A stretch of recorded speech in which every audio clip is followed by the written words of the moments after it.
밤사이에 충청권과 중부지방을 중심으로 다시 많은 비가 내렸습니다. 아마 빗소리에 깬 분들 많은 것 같은데요. 어제 잠시 날이 개어서 복구 작업에 들어갔었는데 문제가 없을지 걱정이 좀 됩니다. 집안이 약해진 상태니까 특히 산사태 위험 지역 조심하셔야 하고요. 이틀 전만큼 비가 한꺼번에 많이 내릴 가능성은 조금 적다고 하더라도 이 정체 전선의 영향으로 완전한 소강 상태에 이르기까지는 시간이 더 걸릴 것 같으니까요. 침수가 한번 됐던 지역의 주민들 절대 방심하지 마시고 차량 이용자들도 각별히 유의하셔서 더 이상의 피해와 슬픔이 없기를, 회복을 향한 의지를 다질 수 있기를 빌어봅니다. 8월 11일 목요일 허지웅쇼 출발합니다. 자, 허지웅쇼 1부 첫 곡 비지스의 How Deep Is Your Love로 출발해봤습니다. 이경희님, 웅디 어제는 강변북로 통제로 돌고 돌아서 2시간 넘어 출근을 했는데 오늘은 강변북로 통제가 해제가 되고 시민들이 대중교통 많이 이용하셔서 차가 하나도 안 막히고 평소보다 20분 정도 빨리 출근했어요. 웅디도 일찍 오셨죠? 모두들 빨리 비 피해 복구 잘하시길 바라봅니다 하셨어요. 저도 100% 공감입니다. 비가 좀 그쳐야 복구에 좀 박차를 가할 수 있을 것 같은데 계속 왔다가 그쳤다가를 반복하고 있어서 염려가 됩니다. 다음 주까지도 계속 비 소식은 있더라고요. 1281님, 웅디 저희 회사는 오늘이랑 내일 이번 폭우로 물 날리는 곳에 복구 지원을 갑니다. 몸은 힘들고 고되겠지만 마음만은 흐뭇합니다 하셨어요. 너무 좋은 일 하시네요. 어떤 회사입니까? 아유 참. 전에 군에 있을 때 저도 그 대민 지원, 수해민 지원 나가서 했던 기억이 있는데 굉장히 보람찼던 기억이 있습니다. 우리 1281님도 그럴 것 같아요. 너무 좋은 회사의 결정이네요. 오늘 조금 몸은 고되겠지만 마음은 상쾌하실 것 같습니다. 자, 재밌었던 일, 속상했던 일 모두 다 보내주시면 4부에서 이야기 나눠볼 거고요. 엔딩송도 추천을 받고 있습니다. 짧은 건 50원, 긴 건 100원이 드는 문자 샵 1035나 무료인 고릴라 또는 허중씨 홈페이지 사연 남겨주시면 추첨 통해서 푸짐한 선물 보내드릴 거고요. 밖에 되게 시끄럽네요. 문이 안 닫혔나? 이것은 소니의 목소리인 것 같습니다. 방송에 방해가 되는데. 광고 듣고 뉴스로 함께 할게요.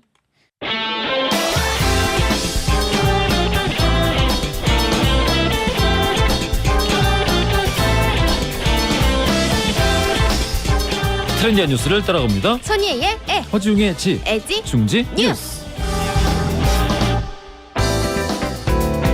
콘텐츠 크리에이터 손예희 씨 나오셨습니다. 안녕하십니까? 안녕하세요. 조영아님이 우리 희희님 누가 그랬죠요? 누구야?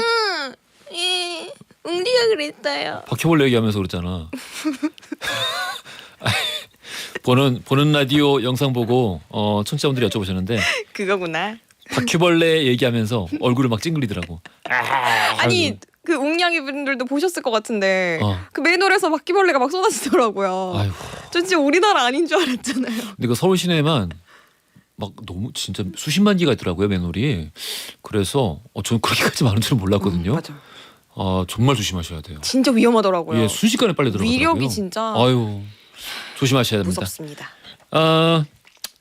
집안이 약해져 있으니까 각별히 네. 주의를 좀 기울이셔야 될 것 맞아요. 같고 침수 피해도 어서 좀 복구가 될 수 있기를 바라면서 제발요. 그러니까 첫 번째 헤드라인부터 들어갈게요.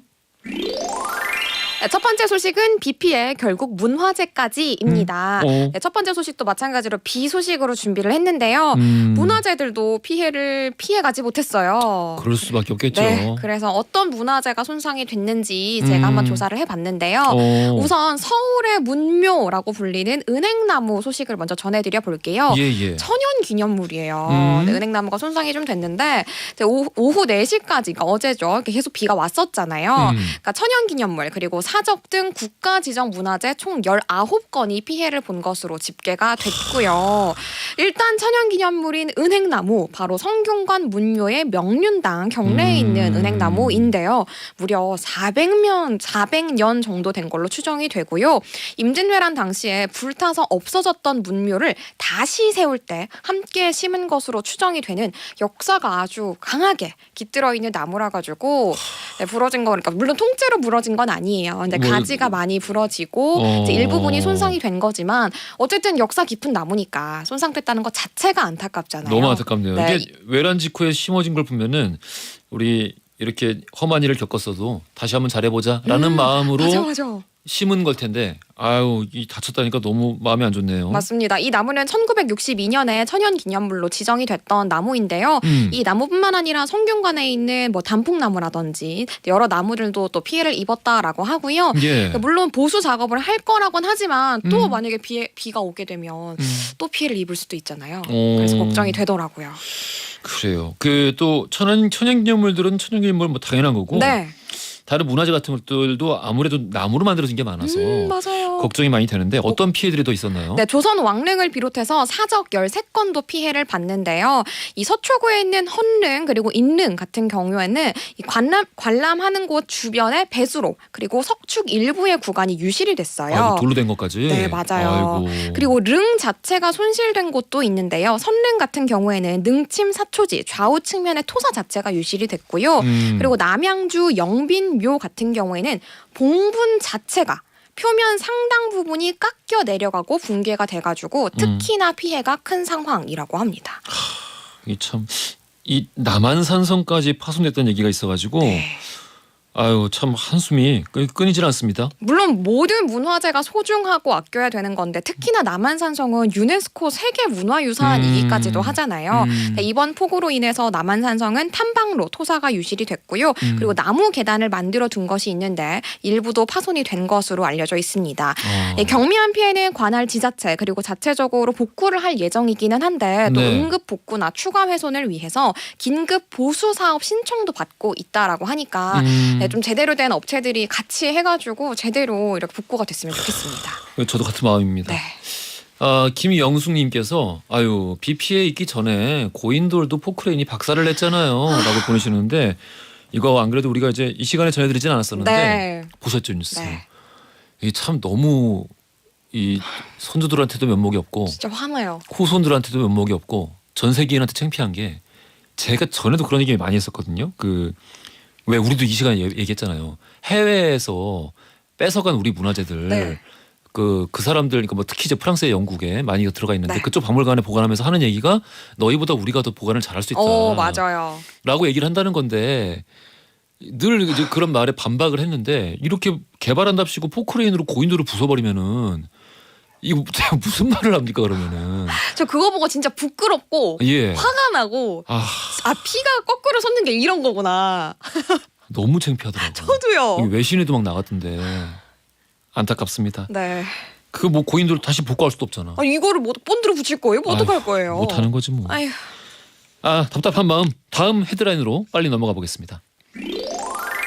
두 번째 소식은 묘하게 적어졌네인데요. 뭐 사실 이것도 좀 답답한 소식이긴 합니다. 예. 물가가 너무 올랐잖아요. 그래서 가격을 올리는 대신에 비싼 재료를 적게 쓰거나 반찬 가짓수를 줄이는 식당들이 많아지고 있어서 또 이런 현상을 가리키는 용어도 있더라고요. 그래서 제가 정리를 한번 해봤고요. 이건 뭐 근데 뭐라고 할 수가 없을 것 같아요. 그럼요. 지금 뭐 거의 2배씩 올랐는데 다들 어려워요. 반찬 사실 이게 반찬 나오는 문화가 우리나라가 되게 특이한 거잖아요. 맞아요. 그래서 외국인들은 더 달라고 하면 돈 예. 당연히 받는 줄 알고 그렇지. 더 안 시키고 막 그러더라고요. 예. 문화가 좀 바뀌어야 하지 않을까라는 생각이 들기도 하고 네. 물가가 아무튼 많이 올랐습니다. 맞습니다. 이렇게 예. 가격을 올리지 않고 양을 줄이는 걸 우리는 슈링크플레이션이라고 부르는데요. 예. 네, 요거는 과자 등의 공산품을 넘어서 외식 업계로까지 번지고 있는 상황입니다. 우리가 숫자만 보더라도 8%나 소비자 물가지수가 올랐거든요. 진짜 어마어마하고요. 우리가 비교적 적게 올랐다라고 하는 게 바로 수산물인데 수산물 가격만 하더라도 지난해 7월 대비 3.7% 그리고 곡물 가격도 3.6%. 그러니까 이게 적게 오른 쪽이 이 정도입니다. 그래요. 네네. 그래서 외식 자체를 줄이시는 분들도 정말 많이 늘었어요. 왜 안 그렇겠어요? 네네. 저만 하더라도 이 배달 앱만 봐도 가격이 다 조금씩은 올랐더라고요. 지금 뭐 치킨을 한 마리 시키면서 배달비 내고 뭐 이렇게 하면은 한 28,000원 정도 나와요. 맞아요. 3만 원 가까이. 그러니까 3만 원이죠. 맞아요, 예. 진짜. 예. 막 요즘에는 그리고 다들 어려우시니까 이제 끼워서 파는 세트가 많잖아요. 그렇죠. 그래서 감자 껴 있는 거 이런 거 시키잖아요. 그럼 3만 원 훌쩍 넘어가. 무조건 3만 원 넘어요. 아이고 이게 참 왜 아주 제일 잘 나가는 업계 1위 치킨 프랜차이즈 네네. 대표가 1년 전인가요? 얼마 전은 아니고 좀 됐는데 치킨값 2만 원 너무 싸다. 3만 원은 받아야 한다라고 했었는데 이게 실현이 되는 건가? 그렇죠. 이게 말이 시가 된다. 본의 반 자의 반 타의 반으로 그런 것이 아닌가 아이고, 싶기도 참. 합니다. 그래요. 예를 들어서 이런 현상, 대표적으로 고깃집이나 횟집 같은 경우에는 채소값 지출을 줄이기 위해서 셀프바를 아예 없애거나 혹은 리필은 더 이상 안 됩니다. 혹은 리필 하고 싶으시다면 유료입니다. 괜찮으신가요? 예. 이렇게 물어보신다거나 이렇게 좀 현상이 바뀌고 있는 상황이고요. 그리고 아까 우리 웅디가 반찬도 좀 줄이거나 좀 문화가 바뀌어야 될 것 같다라고 했잖아요. 예. 정식 용어는 아니고 그래서 온라인에서는 반찬 다이어트가 진행되고 있다. 반찬 다이어트? 네, 반찬이 줄어든다? 그렇죠. 이렇게도 얘기가 되고 있더라고요. 그래요. 네, 심지어 카페에서도 음. 바로 제가 말씀드렸던 슈링크플레이션 현상이 일어나고 있는데 보통 우리가 아메리카노 시킬 때 샷이 2개 정도 들어가거든요. 그렇겠죠. 네, 에스프레소 샷이. 근데 하나만 넣는다거나. 그렇게도 해줘요? 네, 그러니까 그게 슈링크플레이션 현상 중에 하나인 거죠. 가격은 그대로 하는데 가격은 그대로인데 물가가 너무 올랐으니까. 그럼 그거 그냥 물 마실 거 아니야? 연해지겠죠? 커피 향 물, 갈색물. 갈색물. 아니 그거 그래요? 네, 이런 현상 실제로 일어나고 있고. 아이고 네. 2개는 들어가야지. 네, 그래서 혹은 가격을 올리거나 예. 이렇게 줄인 곳도 있고, 그리고 음료 레시피 자체를 바꾼 곳도 꽤 많다고 합니다. 절감을 하기 위해서. 그래요. 네. 반찬들은 이건 확실히 좀 문화가 좀 바뀌어야 한다는 생각이 저는 이제 확실히 좀 굳어졌고요. 커피는 안 그래도 저기 많이 남거든요. 갈색물. 예, 갈색물 그거 많이 남는데 그거를 샷을 줄이시면 어떻게 합니까? 그건 좀 문제가 있는 것 같습니다. 네, 많은 현상이고 예. 직장인들 사이에서는 이해는 하는데, 그러니까 머리로는 이해를 하는데 이 예. 변해버린 음식을 향해서 불만이 나올 수밖에 없다라고 하는 분위기고요. 또 반면에 외식업계는 사실 또 그분들도 어쩔 수 없는 거잖아요. 물론이죠. 네, 그래서 불가피하다라는 입장이고 전문가들은 오히려 이거를 장기적으로 봤을 때에는 당장 소비자가 돌아설 걸 생각해서 반찬이나 뭐 혹은 에스프레소 샷을 뺀다거나 요렇게 하지 말고 가격 인상을 하되 어차피 소비자들도 이런 상황을 다 인지하고 있으니 그 사유를 정확하게 얘기를 하는 것이 장기적으로는 훨씬 낫다. 아주 오랜만. 네네. 뭐 그게 정도죠. 네, 그렇게 얘기를 하시더라고요. 얼마 전에 말씀드렸나? 왜 제가 자주 시켜 먹는 치킨을 하나 시켰는데 네. 이거 동네 프랜차이즈 네네. 치킨인데 꽤 잘 나오거든요. 말씀드렸잖아요. 양이 확 줄었어. 아, 맞아.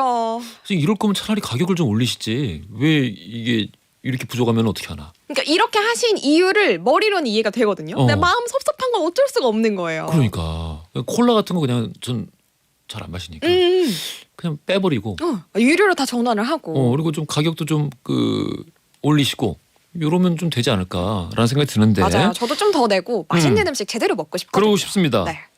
퀴즈 어디서 나옵니까? 여기서 나오고요. 제가 원래 두 번째? 원래 또 어려운 영어 나오면 아. 그거를 또 퀴즈로 되지 않습니까? 그것입니다. 김순아님께서 원두 좋은 거 쓰면 안 남는데요, 또. 커피. 그래? 그럴 수는 있겠네요. 그 땡땡벅스는 되게 비싸던데. 그렇긴 하죠. 근데 저는 가격 올리고 커피물, 갈색물 말고 커피 향을 느끼고 싶습니다. 그러니까 제가 잠을 깨려고 마셨는데 잠이 그대로 오고 이러면 곤란하지 않습니까? 그래요. 알겠습니다. 두 번째에서 나온다고 하고 그렇죠. 아마도 우리가 평소에 들어보지 못했던 어려운 그것. 그러나 희애 씨가 굉장히 강조했던 그렇죠. 그 단어가 아닐까 그렇습니다. 싶습니다. 네. 지금 많은 분들을 선정답 보내주고 계시는데요. 자, 애지중지 퀴즈 바로 들어가 볼게요.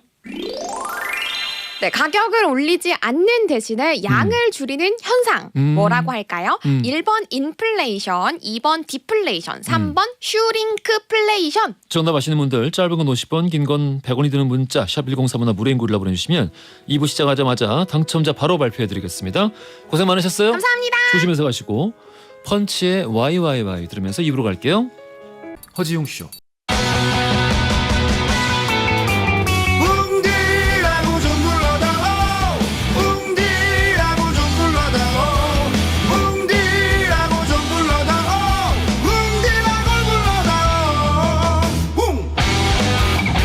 세상을 향한 유쾌한 궁금증 허지웅 쇼. 허지웅 씨 2부로 돌아왔습니다. 퀴즈 정답 3번 슈링크플레이션이었고요.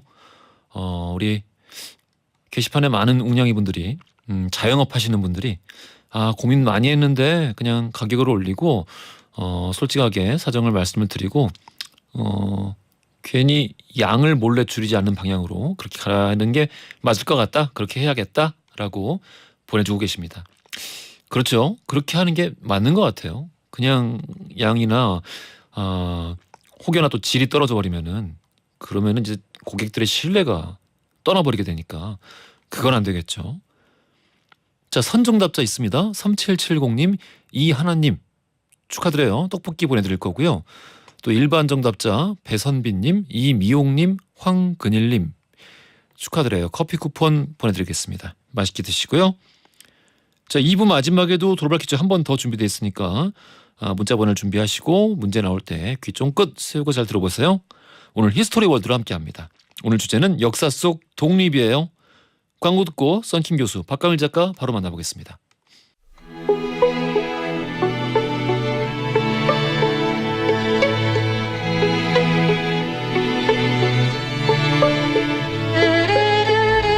과거 속 역사를 통해 현재를 들여다봅니다. 히스토리 월드 역사 여행 전문가 역사 귀요미 박광일 작가님 나오셨고요. 안녕하십니까? 안녕하세요. 박광일입니다. 야사의 달인 역사 개그맨 썬킴 교수님 나오셨습니다. 안녕하십니까? 오독립 한입두입 썬킴입니다. 그렇군요. 네. 아, 무리수다. 아니 이게 시작하자마자 처음부터 들어야 돼요. 첫 번째 소원은 독립, 두 번째 소원은 독립. 오 독립 한입두입이라고 옛날에 안 불렀어 이거요? 아이, 참. 죄송합니다. 네. 하지만 오늘은 띄워드리도록 하겠습니다. 이승현님께서 킹갓 제너럴 히스토리 프린스. 이게 언제 이런 별명이 붙은 거야? 킹갓 제너럴 히스토리 프린스. 잠깐 이거 번역해보자. 왕신 장군. 그러니까 왕신 장군 역사 왕자. 이게 무슨 족보도 없고 이게 무슨 이게 그 광산 김시족보예요 이게요. 왕신 장군 역사 왕자 썬킴 교수님. 책 새로 나온 거 축하해요. 아, 책 냈죠. 감사합니다. 네. 주말에 사러 가신다고. 이승현님 사랑합니다. 5권 사시면요 행복하시다고 해요. 네. 알겠습니다. 킹갓 제너럴 모셨고요.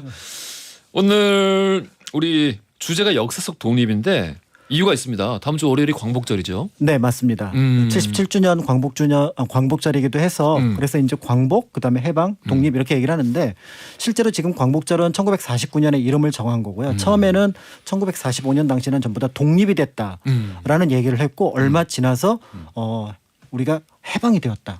이렇게 하면서 독립, 해방, 광복을 같은 의미로 썼었거든요. 광복절이 그러니까 독립기념일 아닌가요? 맞습니다. 그런데 이제 그 광복절의 배경이 된 건 광복군의 의미가 좀 더 크다라고 볼 수가 있고요. 예. 그런 면에서 이제 독립, 전쟁, 광복, 해방 이런 낱말들을 하나로 묶어서 얘기할 수 있지 않을까 싶어서 이제 이 주제가 된 것 같습니다.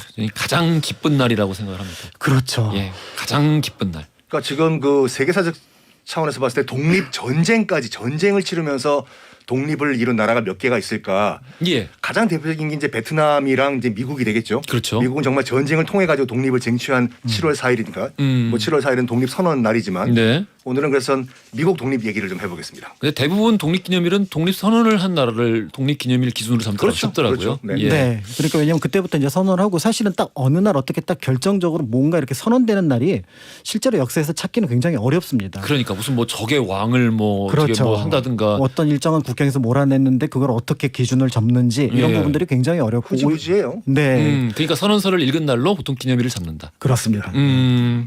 알겠습니다. 역사 속 독립 우리 할 얘기도 많을 것 같고 또 재미도 있을 것 같아요. 사실 뭐 이제 재미도 있지만 좀 예. 이제 이쪽 얘기를 하는 건 좀 부담스러운 부분도 없지 않아 있는 부분이 왜? 있죠. 왜? 약간 우리 박 작가님은 근현대사 쪽은 잘 안 하시는 것 같아요. 근현대 어디 보자. 아니야 많이 하셨는데. 많이 하는데요. 그래요? 책도 전부 다 그냥 야, 썼는데. 왜 견제해? 진짜 킹갓 제너럴. 킹갓 제너럴 왜 견제해? 왜? 아니 네. 견제라니요. 시작하자마자. 히스토리 제가 프린스. 책을 내다 보니까 잠깐 건망증이 온 것 같아요. 그러니까 이 근현대라고 하는데 제가 보기엔 정확하게 이제 얘기를 하면 현대사 쪽보다는 근대사 쪽까지. 근데 이제 보통 우리 우리뿐만 아니라 대부분의 역사를 다루는 콘텐츠들이 현대사는 좀 다루기 부담스러워하죠. 그렇죠. 아직까지 영향을 끼치고 있는 부분들이 없잖아 있고요. 예. 그다음에 이제 가치관이 어떻게 보면 굉장히 혼재되어 있는 시기이기 때문에 어떤 하나의 가치관을 얘기하기 어려운 부분이 있습니다. 그런데 이제 독립에 이르는 과정, 광복에 이르는 과정까지는 크게 어떻게 보면은 대척점이 없기 때문에 그래서 조금 편하게 이제 방송에서 얘기할 수 있는 부분들이 있을 것 같고요. 그래요. 혹여나 뭐 우리가 의도하지 않았는데 기분 나빠하실 분들도 생길 수 있고 현대사 이야기를 하다 보면은 그래서 오늘 역사 속 독립은 그러면은 아무래도 근대사 이야기가 좀 많이 나오겠네요. 독립이라는 화두 자체가 근대에 유독 부각되는 것이니까. 그렇죠. 그래서 예. 이제 독립이라고 얘기를 했을 때 이게 1945년 8월 15일과 그다음에 14일이 다른 점이 뭘까? 이런 것들을 한번 생각을 해보시면 좋을 것 같아요. 우리 한번 바로 들어갑시다. 예. 네. 그래서 8월 15일까지 그러니까 이제 우리가 알고 있는 일왕의 항복 발표가 있고 나서부터 네. 그 전과 그 이유가 달라진 것들. 아마 예를 들어서 일단 총독의 실권이 이제 미 군정에게 어떻게 보면 예속되는 부분들이 있겠죠. 예. 그렇지만 현장에 있는 많은 어떤 국민들은 그 변화가 나한테 어떻게 올까 이런 부분들이 아마 조금은 뭐 그러니까 조금 미심쩍은 부분들도 있었을 거고요. 다만 이제 결정적으로 그거를 느꼈던 분들이 있을 거예요. 8월 16일부터 전국에 있는 형무소의 사상범 정치범이 풀려나기 시작합니다. 얼마나 그 형무소 문을 열고 그렇습니다. 나올 때 하늘을 볼 때 무슨 기분이었을까? 그러니까요. 그래서 보통 이제 우리가 광복절에 막 만세하는 그 표정들이 사실은 그 서대문 형무소하고 마포 형무소에서 나오는 두 장의 사진이 우리가 지금 광복절을 어떻게 보면 특정하고 기념할 때 쓰는 사진이거든요. 그러니까 그분들은 명확하게 확 8월 15일하고 16일이 달라졌어요. 그러니까 분명히 그 광복의 기쁨을 느낄 수 있고 그거를 사진으로 포착했을 때 저게 광복이구나 라고 생각을 할 수 있는데 그런데 보통 사람들은 뭐가 달라졌을까? 그러니까 굉장히 고민스러운 거예요. 그러니까 8월 15일, 16일, 17일이. 제가 그 당시에 그 어떤 작가가 썼던 글을 하나 읽은 적이 있는데 이 민초가 태극기 이제 그 만세를 외치신 거예요. 광복 8월 15일에 자유가 뭔지 아냐고. 난 자유가 뭔지 모른다. 그냥 기분이 좋아서 만세를 부르고 있다. 근데 나는 그게 자유라고 생각하거든요. 그렇죠. 만세를 부를 수 있는 게 자유 아니겠습니까? 그렇습니다. 그러니까 이제 사실은 사람들이 막 이제 거리로 이제 16일 정도부터 뛰쳐나오기 시작했는데 사실 저는 그런 어떤 큰 변화 중에 하나가 언어일 것 같아요. 그렇지. 우리말을 우리가 눈치 보면서 숨어서 써야 했으니까. 네. 그래서 사실은 이제 일상의 대화를 1942년부터는 거의 이제 그 한국어를 쓰지 못하게 하고 일본어로 쓰겠죠. 네. 그다음에 이제 모든 공식 언어가 일본어가 됩니다. 42년 전까지만 하더라도 일정 영역에서는 한국어를 용인을 했었거든요. 그런데 45년 8월 15일이 됐고 사실은 정확하게는 16, 17일 날 뜻밖의 방송에서 한국어가 나온 겁니다. 라디오 방송에서. 라디오 방송에서. 네. 얼마나 믿기 힘들었을까. 그러니까 경성방송국에서 그래서 이제 안재홍 선생이 이제 우리 국민에게 당부하는 말 이런 것들이 방송이 됐는데 사실은 그 전에 두 개 채널 3년 정도부터 경성방송국이 두 개 채널을 가지고 있었어요. 채널이 두 개였어요. 네. 그래서 하나는 일본어 전용, 하나는 한국어 전용이었어요. 그 전에는 하나의 채널을 가지고 일본어 70%, 한국어 30%를 쓰니까 그러니까 한국에 있는 일본인들도 불만이고 뭐 30%는 모르는 말이 나오잖아요. 그 다음에 한국인들도 거의 70%는 모르는 말이 나오거든요. 그렇죠. 그러면 이 방송은 아무도 안 듣는 거예요. 그래서 결국은 그 당시 그 청취료가 굉장히 비쌌습니다. 돈 내고 들어야. 네, 한 달에 1원, 1년에 12원이니까 굉장히 비쌌죠. 보통 한 사람 월급이 한 10원에서 20원 할 때니까. 그 한 달 월급을 다 넣어야 라디오를 들을 수 있었으니까 그게 굉장히 비싼 거였는데 모두 떨어져 나가는 거죠. 그러니까 이제 경성방송국 측에서 안 되겠다. 그래서 채널을 일본어 채널, 한국어 채널을 했는데 그게 1942년에는 모두 통합이 돼서 일본어 채널로 다 바뀝니다. 그러니까 한 3년 동안은 라디오만 틀면은 일본어만 나온 거야. 그런데 의외로 우리가 생각할 때 당시 한국인들이 일본어를 많이 알아들었을 것 같은데 어떤 제가 조사를 봤거든요. 한국인들 중에서 일본어 해득이 일정 중간 정도 수준 이상을 해득할 수 있는 사람이 20%가 넘지 않습니다. 그래요. 그러면은 그 사람들이 라디오를 들어도 사실은 듣기니까 더 어렵잖아요.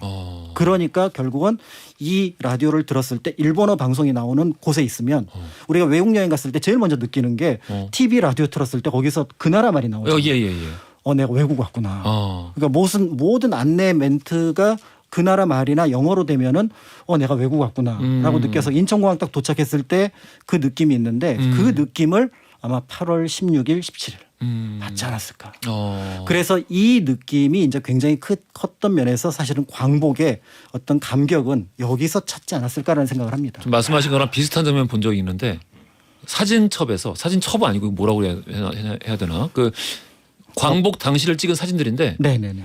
광복 전후로 아니 전이 아니구나 광복 이후 굉장히 빠른 시일 안에 일본어 간판이 다 내려갔어요. 그렇습니다. 간판이 전부 일본어였더라고. 네. 근데 그게 다 내려가고 한글로 바뀌었어요. 그렇죠. 그래서 그 실제로 미 군정 안에서도 공식 언어를 한국어로 선택을 하는 바람에 예. 그다음에 교과서도 한국어로 선택을 하고 그래서 널리 알려진 거지만 그때 이제 첫 대입 시험을 한글로 봐요. 그랬더니 난리가 난 거죠. 좋은 의미로 나쁜 의미로. 나쁜 의미, 좋은 의미 섞여서. 예. 나는 한국어 모른다. 우리나라 사람인데. 그렇죠. 배운 적이 없습니다. 지난 3년 동안 학교를 다녔던 안타깝다. 사람들은 아. 한국어를 거의 모르는 거예요. 왜냐면은 못 쓰겠으니까. 그렇습니다. 그리고 또 일본 사람들은 굳이 일제 강점기에 자신들이 지배자이기 때문에 자기가 일본어를 써도 급한 한국 사람들이 일본어를 조금이라도 배워서 예. 그 말을 따랐던 거죠. 그런 면에서 볼 때 이 광복이 그 방송을 통해서 왔을 것 같은데 아쉽게도 한 이틀 만에 끝납니다. 왜? 미 군정이 총독부에 다시 명령을 내려서 모든 거를 원위치시켜라. 우리가 도착할 때까지. 그래서 9월 8일 날 도착을 하고 9월 9일 날 이제 항복을 받게 되는데 그때부터 9월 15일까지는 이 방송국이 다시 일본인 중심의 물론 이제 한국어가 조금씩 나오긴 하지만 일본인 중심의 방송으로 돌아가게 됩니다. 그래서 9월 15일 이후에 본격적으로 우리 방송은 이제 우리가 갖게 되고요. 그다음에 우리가 알고 있는 일제 강점기의 경성 방송국의 호출 보호가 JODK거든요. JODK? 네, J는 일본을 가리킵니다. 그다음에 D는 A, B, C, D 해서 나고야, 오사카, 도쿄 다음에 네 번째. 그러니까 당시 그 경성 방송국은 일본의 경성이라는 도시에 그러니까 전체 네 번째 도시인 거예요. 그러니까 8월 15일 광복이 됐을 때 이쪽 이제 경성 방송국의 아나운서들은 다 한국인들이잖아요. 예. 그러니까 이 호출보를 못 받은 겁니다. JODK를 쓰면은 니네들 일본 서울이네 이렇게 되는 거거든요. 그렇지. 그럼 안 되지. 그러니까 이제 그걸 못 쓰니까 굉장히 긴 시그널 콜사인을 줍니다. 그래서 This is 서울 코리아 하면서 막 길게 써요. 그거를 해설해야 이 방송을 듣는 사람들이 이 방송에 송출하는 곳이 서울이라는 걸 알게 되거든요. 그래서 2년이 지나서 아이고 오래 걸렸네. 네, 왜냐하면 이제 그 전파를 이제 호출보를 내려주는 기구가 세계 기구가 그거를 1947년 9월달에 비로소 HL이라는 HL. 호출보를 줍니다. 그래서 조금 더 관심을 가지고 보시면 모든 우리나라 라디오는 HL 땡땡으로 들어가 있거든요. 맞아. 네. 그래서 그 호출보를 받게 되면서 드디어 이제 방송이 독립을 하게 되었고 적어도 이제 한반도론 그러니까 예전에 우리 그런 얘기 하잖아요. 이 전화가 통하는 곳이 한국이다. 예. 네, 그런 것과 비슷하게 이제 한국어 방송을 들을 수 있는 곳이 한국이다. 그러면 대마도도 한국이에요. 독도는 당연히 한국이고. 아니 대마도에서 저기 대마도가 북섬 남섬에 있잖아요. 북섬이 부산이랑 좀 가까워요.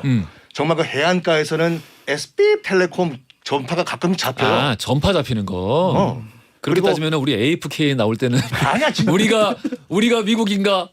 해운대 가면 장산이라고 높은 산이 있는데 예. 거기 등산 트레킹 하시는 분들이 깜짝 놀란 거예요. 그 전화 요금서를 받아봤더니 해외 로밍이 돼 있는 거예요. 알고 보니까 해운대 장산에서 대마도에서 쏘는 일본 이 휴대폰 전파가 잡힌 거야. 자동으로? 아이고, 어떻게 자동 알아? 로밍이 된 거예요. 그거 돈 나가잖아. 네? 돈 나가잖아. 그래서 그 항의한 거지. 난 일본 간 적 없다고. 아이고. 네, 그만큼 가깝다 이거죠. 그렇죠. 그래서 이제 그런 의미에서 볼 때 이제 한반도의 모든 어떤 공간에서 한국어를 들을 수 있다는 것 이것이 바로 독립의 또 다른 모습이 아닐까. 그 싶은 이제 생각이 듭니다. 8.15 이제 광복 얘기하셨는데 예. 8.15 광복 저것 때문에 우리가 먹는 초밥 10피스가 나온 거 아시죠? 8.15 광복 저것 때문에 저 이유 때문에 왜 이렇게 아무리 킹갓 제너럴이지만 이렇게 말을 막말해야 되는 겁니까? 오늘 저 책을 낸 기쁜 날인데 왜 그러세요? 잡아봐봐요. 그러니까 지금 이제 일본이 패망을 했어요. 1945년 8월 15일에. 예. 그래서 방금 조선에서 이제 일본인들도 한 20만 명 다시 돌아가고, 그러니까 이 태평양 지역에 있던 식민지에 있던 일본인들이 일단 패잔병들 다 싹 다 150만 명이 이제 몰려든 거예요. 일본 본토로. 본토로.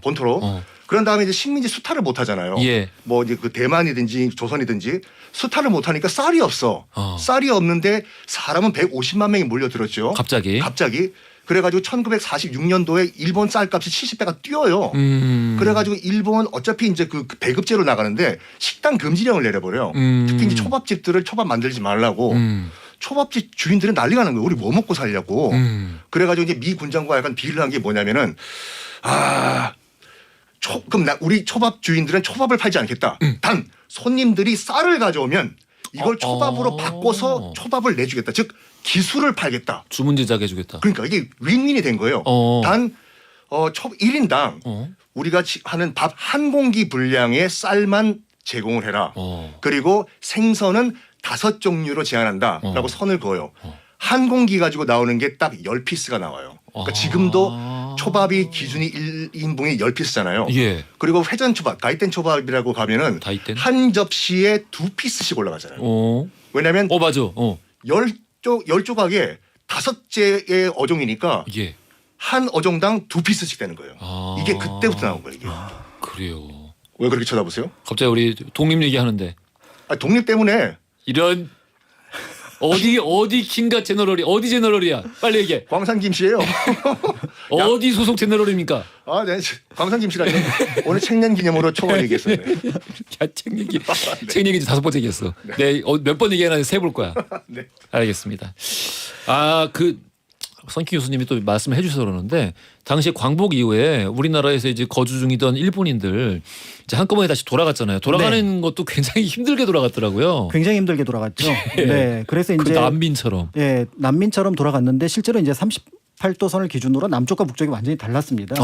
그래서 38도선 이남 같은 경우는 인양이라는 번 그다음에 인양 작가님이 히케이샤라고 하는 일종의 그러니까 이제 인양이라는 게 그냥 돌아간다, 끌려간다 이런 뜻이거든요. 이제 그렇게 돌아갔는데 북한 쪽에 있는 경우에 일본인들은 전부 다 시베리아의 농장으로 끌려갔어요. 소련 군정이니까. 네, 소련 군정. 그래서 소련 군정은 기본적으로 그들에게 일정한 어떻게 보면은 그 뭔가 보상을 받아야 된다라고 생각을 하고 데려간 거죠. 그러니까 그 노동으로 보상해라. 그렇습니다. 이제 그런 부분이었고 그래서 여기서 사실은 굉장히 중요한 논쟁점이 발생을 하는데 일본인들은 이제 그 얘기를 하는 거죠. 우리가 지난 35년, 40년 동안 여기서 읽어놓은 것들을 다 놓고 간다. 그거야 그거 그 이름 뭐였지? 불산. 적산. 적산. 네, 적산으로 이제 그러니까 다 뺏겼다. 이렇게 됐는데 실제로 45년부터 45년 8월부터 46년 봄까지 이제 일본인들은 모두 그러니까 미 군정의 원칙에 따라서 모두 아까 얘기 드렸던 것처럼 돌아가거든요. 그냥 뭔가 이렇게 조용히 안 돌아갔습니다. 그럼 왜 부수고 가려고? 그렇죠. 기계 이런 것들 다 부수고 가고요. 송금할 수 있는 거 다 송금하고 예를 들어서 이왕직 같은 경우가 이제 그 조선 정부 안에 있었는데 총독부 산하에 있었잖아요. 그들이 가지고 있었던 650만 원 중에 500만 원을 송금을 해버려요. 아이고. 그리고 이왕직과 관련된 즉 왕실과 관련된 서류를 다 불태워버립니다. 그러니까 이런 방식이 곳곳에서 일어나서 실제로 한국인들이 이거 지켜야 된다라고 얘기를 했지만 그거를 지키지 못한 사례가 굉장히 많았다라고 알려져 있습니다. 함경도에 있는 일본군은 8월 15일 일왕이 항복했음에도 불구하고 계속 소련군이랑 전투해요. 원산에서. 원산에서. 그러니까 8월 20며칠까지 계속 전투를 해요. 그렇죠? 네? 알겠습니다. 네, 알겠습니다. 그 나중에는 돌아가고 나서도 야 너희들은 식민지에서 뜯어먹고 잘 살았잖아. 라면서 안 그래도 이제 그 전후에 그쪽 특히 도쿄 쪽은 많이 피해가 컸잖아요. 그렇죠. 동경 사람들. 네네네. 엄청 핍박을 많이 받아가지고 상당수 뭐 브라쿠민까지 전락하고 그러더라고요. 그렇습니다. 그래서 1960년까지 일반적인 우리가 알고 있는 사회 어떤 보장제도에 들어가지 못해요, 이들이. 아이고. 네, 그래서 이제 그들이 레벨을 정했기 때문에 본토에 있는 사람들, 그 다음에 이제 한반도에서 온 사람들, 그 다음에 만주나 기타 지역에서 온 사람들을 레벨 분류를 했기 때문에 실제로 들어가서도 굉장히 고통스러울 거라 생각을 해요. 그래서 일본인들이 한반도에 미 군정의 원칙이 있음에도 불구하고 남으려고 했던 사람들이 굉장히 많았습니다. 물론 다 나갔던 거죠. 일본에 돌아가면은 좋은 꼴 못 당하니까 오히려 여기서 외국인으로서 여기서 그냥 상이 낫겠다. 어떤 거류지를 만들어서 살겠다 이런 생각들을 했던 부분들이 있었던 거죠. 한국 전쟁 터지자마자 당시 일본 총리가 무슨 얘기했는지 알아요? 우리 일본 이제 살았다. 참 안타까운 얘기죠, 솔직히. 그래요. 그렇죠. 네. 김미숙님이 이 초밥 얘기 3번 넘게 들은 것 같아요. 앞으로 나란히 하세요. 그게 아니라 앞으로 나란히 하세요. 약간 예지 능력이 있으신 분이야. 이 말을 할 거를 어디서 했어? 꿈을 이게. 보셨죠? 오늘 복권 사세. 딱 걸려. 복권 사세. 얘기 어디서 했어? 알겠습니다. 라디오 키드시네. 오늘 역사 속 독립 얘기 살펴보고 있고요. 역시나 우리 생각할 거리와 또 우리 지식이 쌓이는 즐거운 어떤 쾌감이 또 같이 생기는 그런 시간입니다. 자, 아까 앞서서 말씀드렸죠. 2부 마지막에 돌발 퀴즈 나온다고요. 지금 나갑니다. 돌발 퀴즈 지금 드리겠습니다. 월요일이 올해로 77주년 맞는 광복절인데요. 그렇다면 과연 우리나라가 일본으로부터 나라를 되찾았던 그 해 과연 몇 년도일까요? 너무 쉽습니다. 보기 드리겠습니다. 1번 1945년, 2번 1948년, 3번 1950년. 힌트. 아니 이건 우리는 쉽죠. 저 한 번 어떤 강의 나갔는데 대학생들이 6.25 전쟁을 6.25 전쟁이라고 하더라고요. 6.25 선생님. 6.25라고 쓰니 표기라니까. 아 정말? 그럼 깜짝 놀랐어. 3.1절. 에이. 나 농담한 줄 알았다니까 진짜로. 아니야. 그냥 농담이야. 그런가? 예. 요즘 애들 똑똑해요. 저 같아요. 그냥 농담한 걸 거야. 설마. 우리의 독립기념일이기도 하고 그렇습니다. 또 그 일본의 패전일 즐거운 날입니다. 다 아실 거예요. 그럼요. 예. 159 45. 그렇습니다. 자, 정답 아시는 분들 짧은 건 50원, 긴 건 100원이 드는 문자 샵 1035나 무료인 글로 보내주시면 추첨 통해서 선물 보내드리겠습니다. 45rpm의 즐거운 생활 들으면서 3부로 갈게요. 허지용 쇼.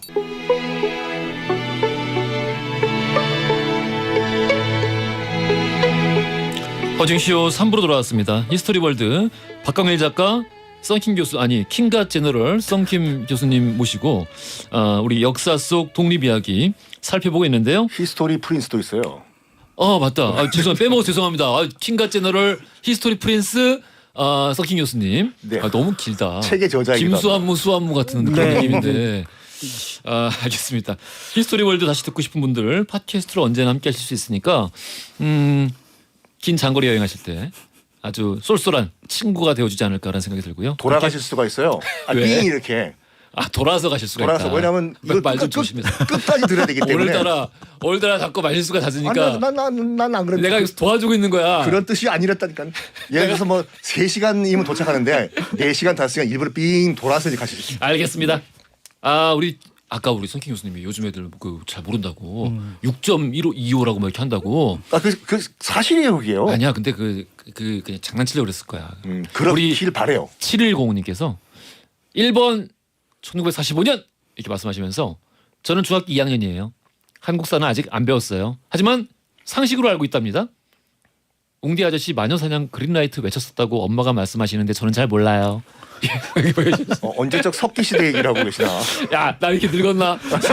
신석기 시대였었죠 아마. 예. 그게 벌써 10년 전 아니에요? 예. 그치. 제가 그 옆에서 빗살무늬 톡이 굽는 거 본 적이 있었는데. 네. 알겠습니다. 중학교 2학년도 이런 거 이 정도는 다 알아요. 상식이죠. 그럼요. 우리 8.15 얘기 잠깐만 앞에서 조금 하고 들어갈까요? 아까 어제 8.15 얘기 잠깐 우리 전반적으로 얘기 좀 했었는데 네. 우리 광고 나가는 동안에 그 얘기를 했잖아요.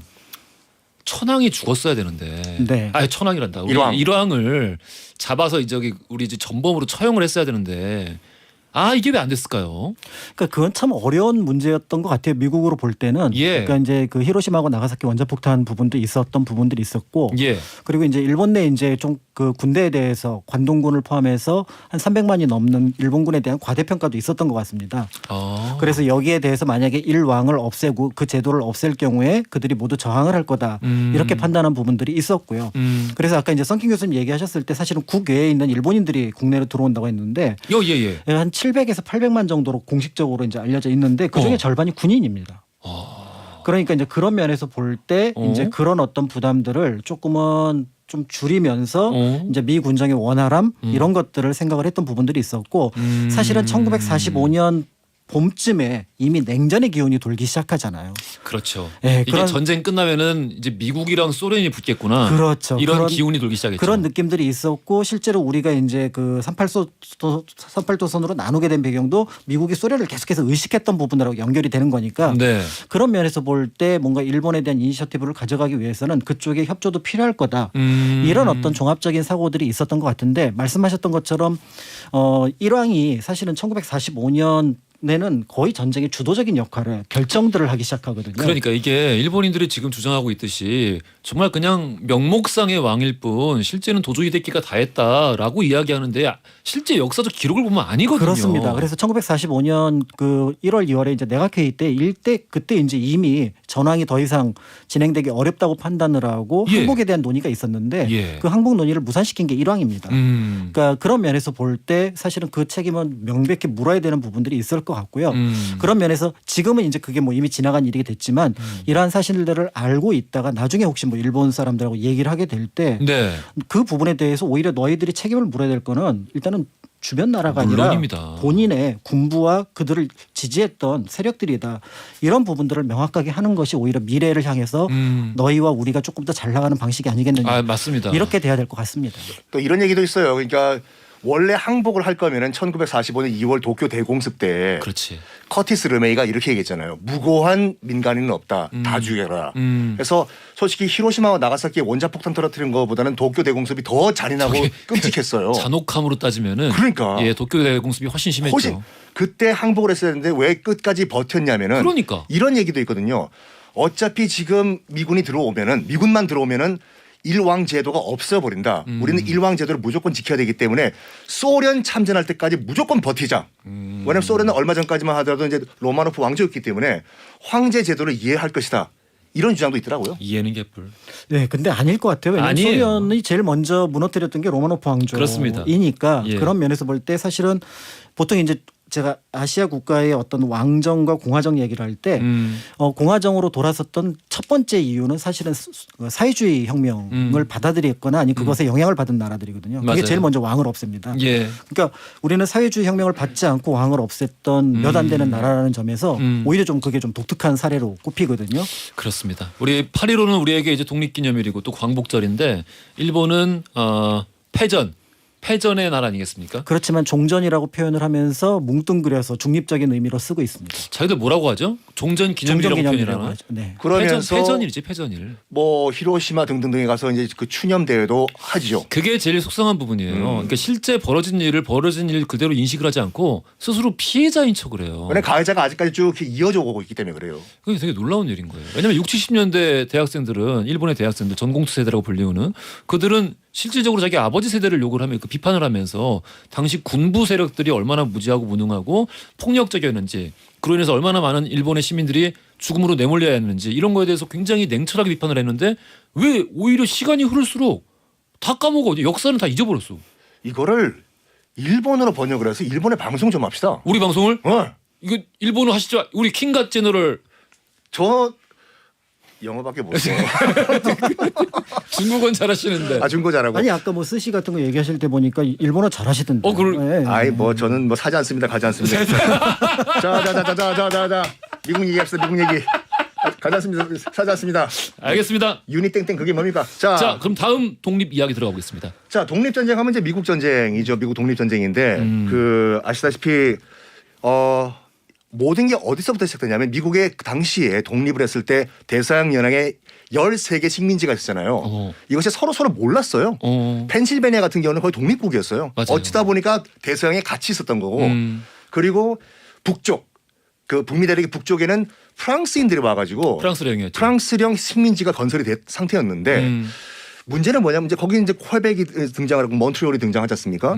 겨울에 너무 추운 거예요. 이게 너무 춥지. 그래서 퀘벡 몬트리올에 살고 있던 프랑스계 주민들이 우리 조금만 더 내려가가지고 따뜻한 남쪽 나라에서 살자 해서 지도를 보시면 알겠지만 퀘벡 바로 밑에 그 오데호라고 큰 호수가 있어요. 그 오데호를 넘어서 조금만 더 내려가면은 오하이오 밸리라고 있는데 거기까지 우리 진출해가지고 살자.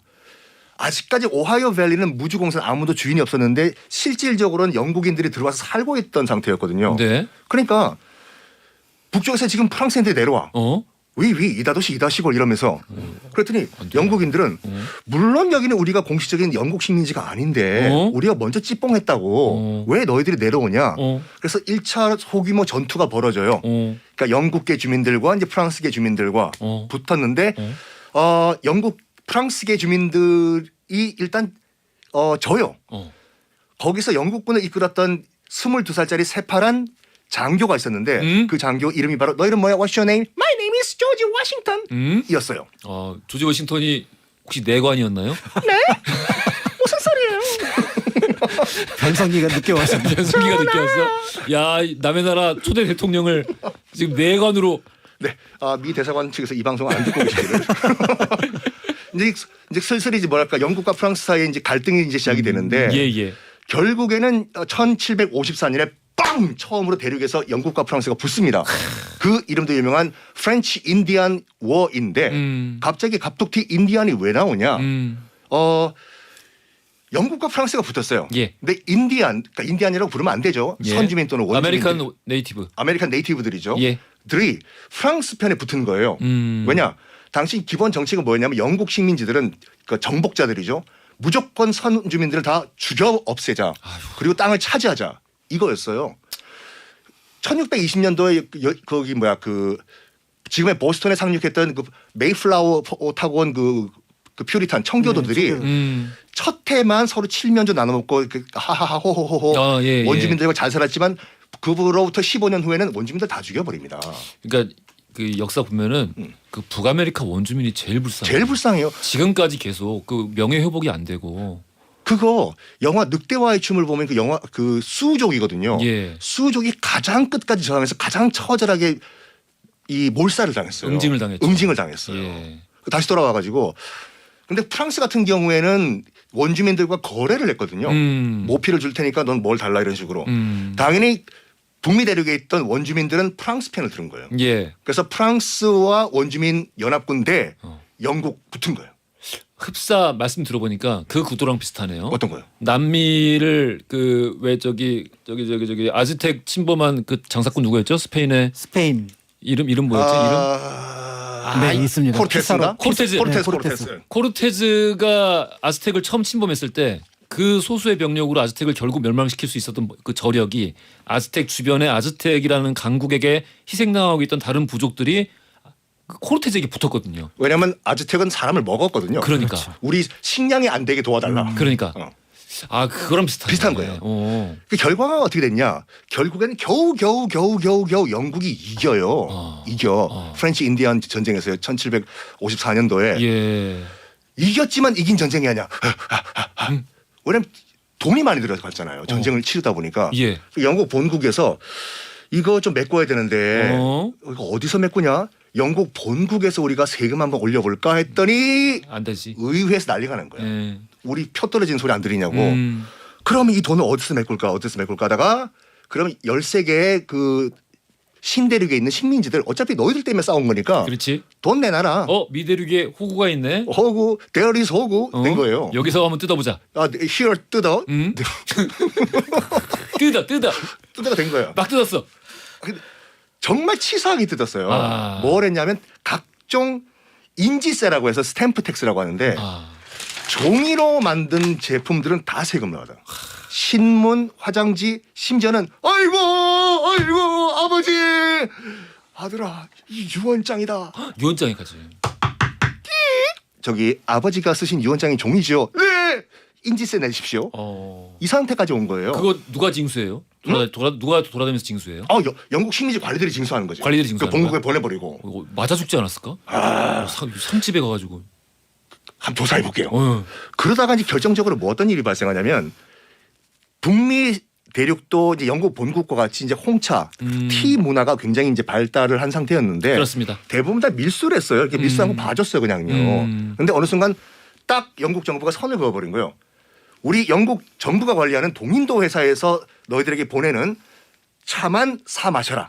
나머지는 지금부터 원래 불법이었지만 진짜 지금부터 불법이다.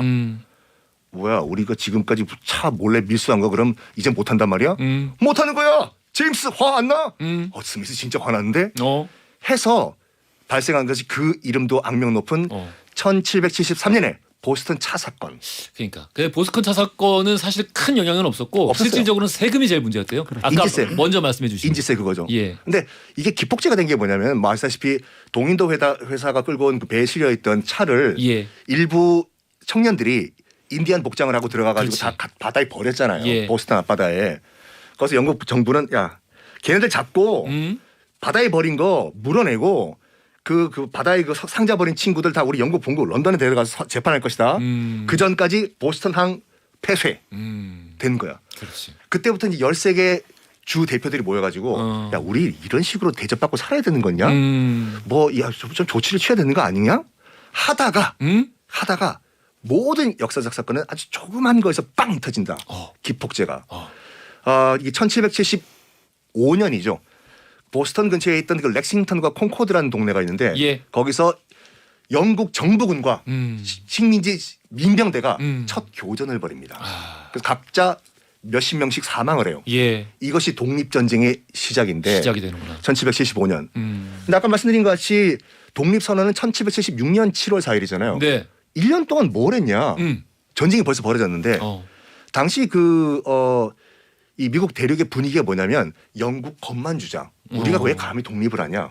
심지어는 그 식민지에 살고 있는 영국계 주민인데 영국 정부군에 참여하는 경우도 있었거든요. 그런 경우도 있죠. 나 우리 할아버지 영국군에 싸우겠다.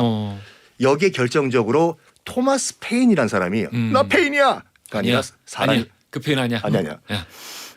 상식, 커먼 센스. 커먼 센스라는 책을 내요. 내용이 간단하게 이래요. 바로 이거지. 언제까지 우리가 왕 밑에서 살 것인가? 우리도 다 권리가 있는 민주 시민인데 정신 차리쇼. 이 책을 보고 반성을 한 거죠. 예. 그래가지고 모여가지고 필라델피아에 1776년 7월 4일 날 13개 대륙 대표들이 모여가지고 독립선언을 하게 됩니다. 그 여담이지만 그 요 과정을 통해 가지고 케이준 샐러드가 나오는 거 아시죠? 케이준 샐러드요? 네. 아까 초밥 얘기 같은 거 아닌가요? 뭐요? 초밥 얘기? 아니요, 이건 정사예요. 재미난 거야? 재미 해봐요.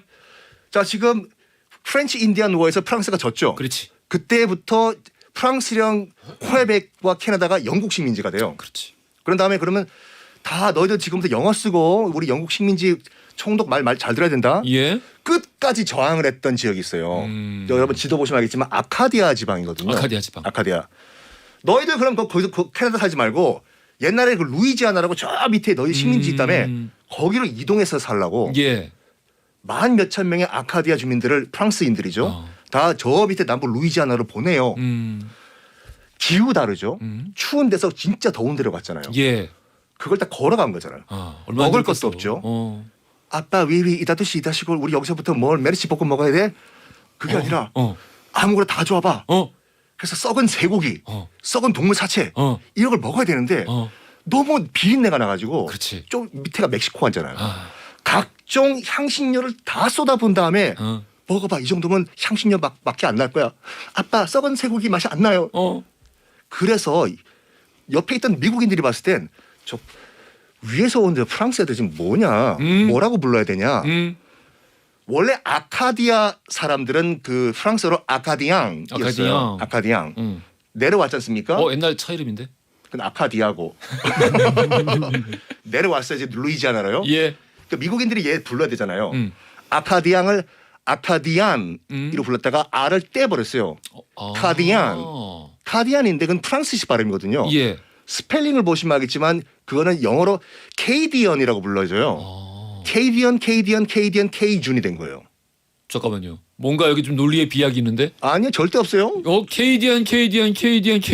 이거 뭔가 논리의 비약이 있잖아. 스펠링 봐봐요. 중간에 뭐가 빠진 거야? 여러 가지 단계가 빠졌어. 시간 제약상.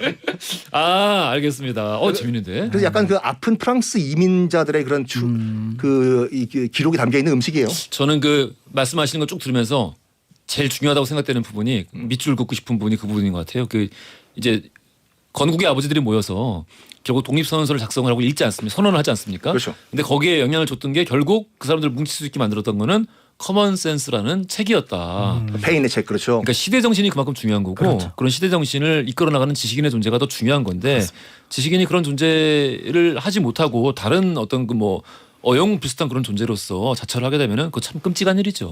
그래서 서세동점이라고 해서 이제 서양이 슬슬 동양을 앞질렀던 것이 1776년 예. 미국의 독립선언과 토마스 페인의 커먼센스라고 보는 사람들도 있어요. 그러니까 이게 제일 중요한 것 같아요. 참.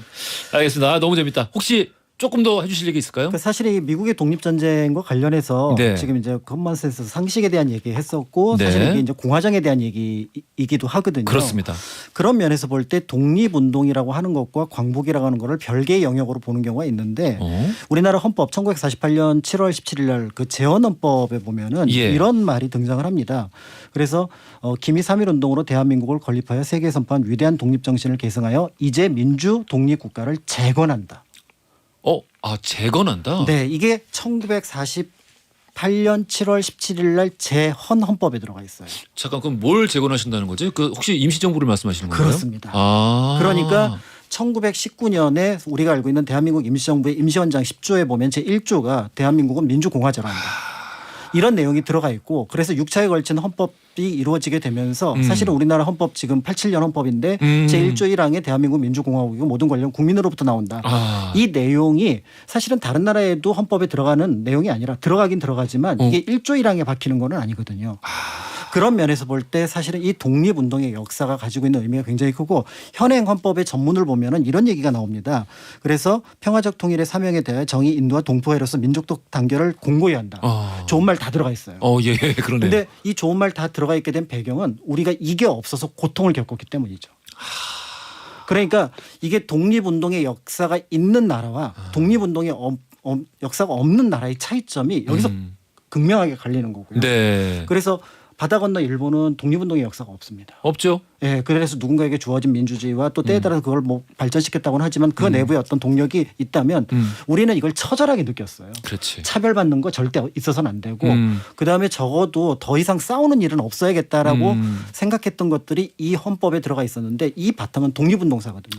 그러니까 독립운동사가 있다라는 것들은 우리에게 과거에는 굉장히 고통이었지만 지금은 미래를 향한 자산이 될 수 있다. 저거 재밌는 게 너무 좋다. 영화 변호인 보면은 예. 송강호 씨가 대한민국의 주권은 국민에게 있고 이렇게 얘기하잖아요.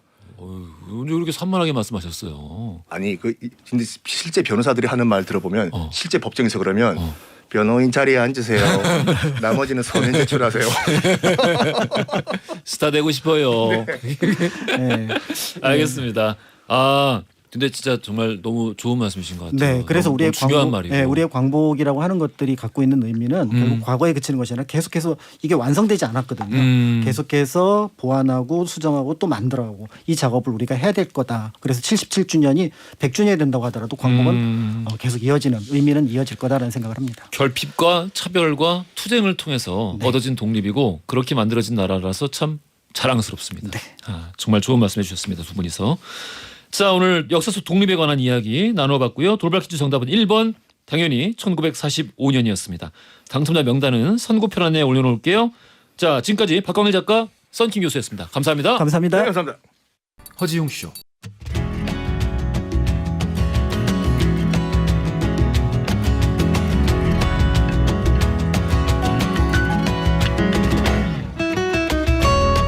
여러분의 하루를 읽어보는 시간, 나의 친애하는 하루.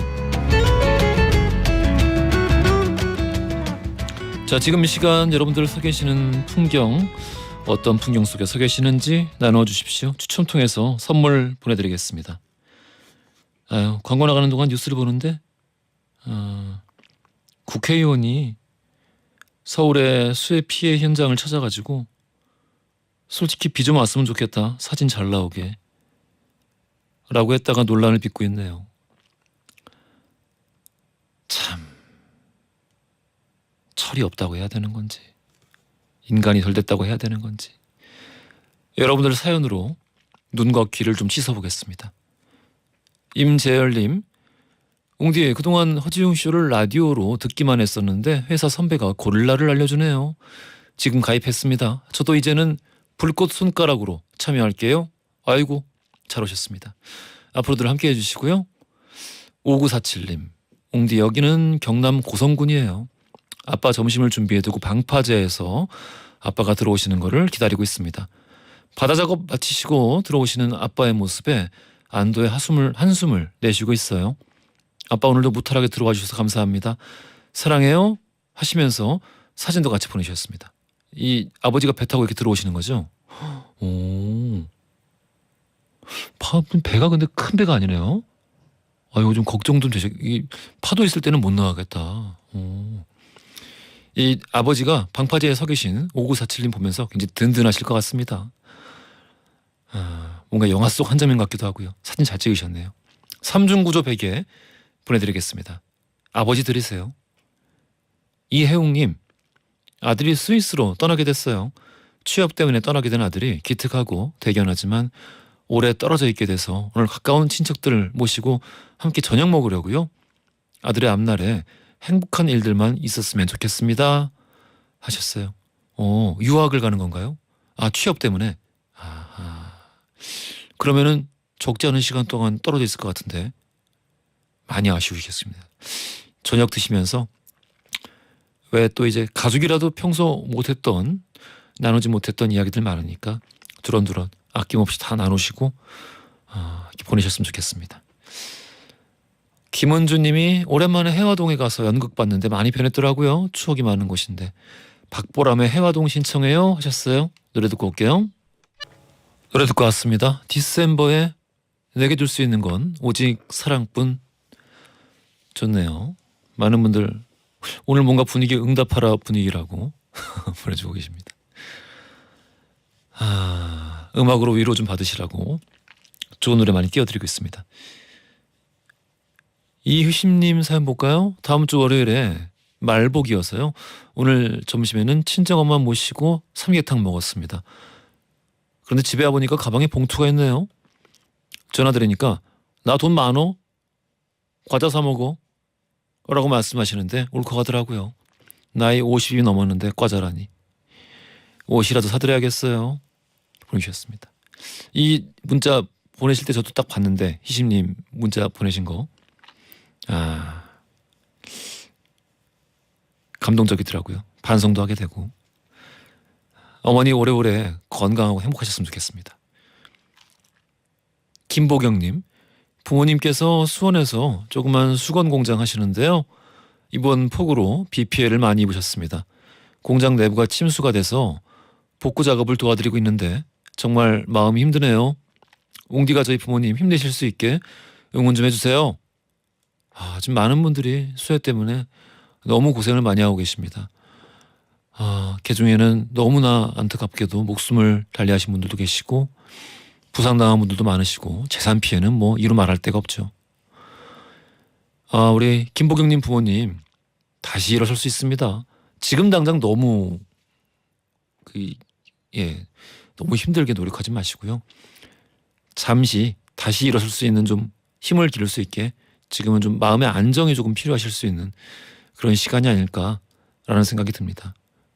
아까 이 코너 들어오기 전에 전해드렸던 그 국회의원이 수해 복구 현장에 가서 했다는 말, 이거 아마 지금 한지 몇 분 안 돼가지고요.